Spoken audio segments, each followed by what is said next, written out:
La fondation est ce qui permet de soutenir un édifice, ce qui permet de soutenir une bâtisse. Et partout où on veut construire quelque chose de solide, il est important d'avoir des fondations solides. Et c'est comme ça aussi dans la vie de couple. Quand on veut réussir sa vie de couple, il est important de s'assurer que les fondamentaux sont solides, de s'assurer que les fondamentaux sont avec du bon matériel, du bon matériau, que les fondamentaux sont avec des matériaux qui ont été choisis avec soin.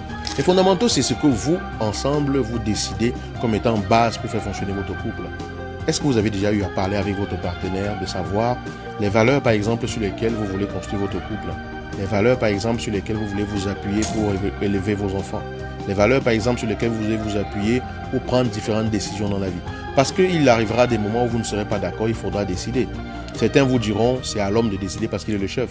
Mais je vais vous dire un truc. Ce n'est pas parce qu'on est un homme que ça veut dire qu'on a la lucidité et la maturité nécessaires pour forcément décider. C'est-à-dire que être homme ne veut pas dire avoir l'omniscience, ne veut pas dire être un sage. Il y a des hommes qui ne sont pas sages, tout comme il y a des femmes qui sont très sages. Donc, il est important de savoir les valeurs sur lesquelles on se base pour décider. Si vous avez des valeurs spirituelles, par exemple, qui guident le sens que vous avez de votre vie, ça peut vous aider, par exemple, à prendre une décision lorsque ça arrive, parce que ça cadre dans vos valeurs. Mais lorsque une décision est basée juste sur le genre d'une personne, à un moment donné, ça peut être compliqué. Si cette personne-là elle-même n'est pas quelqu'un de suffisamment alerte, aguerri, éveillé pour pouvoir le faire.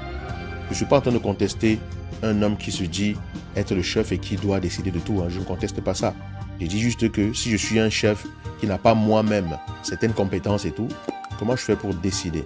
Est-ce que le simple fait d'être un homme me permet de le faire? Et c'est la même chose pour une femme. C'est pas parce que je suis une femme que ça veut dire que je sais forcément faire ce que on pense qu'une femme devrait être capable de faire. Ça veut rien dire. Prendre des décisions, ce sont des compétences qui se développent et qui sont basées sur un certain nombre de choses qu'on a fait grandir en soi en développant et en traversant sa vie. Quel type de partenaire est-ce que vous êtes? Est-ce que vous pensez que rien que le fait d'être homme ou femme vous donne des compétences? Est-ce que vous pensez qu'être parent veut dire que vous savez vraiment tout ce qu'il faut pour élever un enfant? Est-ce que vous pensez que parce que vous êtes une femme et que vous portez un enfant dans votre ventre, vous savez vraiment ce que ça implique à 100% d'être une mère? Ça ne suffit pas. Ça demande de savoir, d'acquérir un autre savoir qui est lié à la notion même de ce que ça veut dire d'être un homme dans un couple ou d'être une maman, par exemple. C'est juste des exemples comme ça que je prends.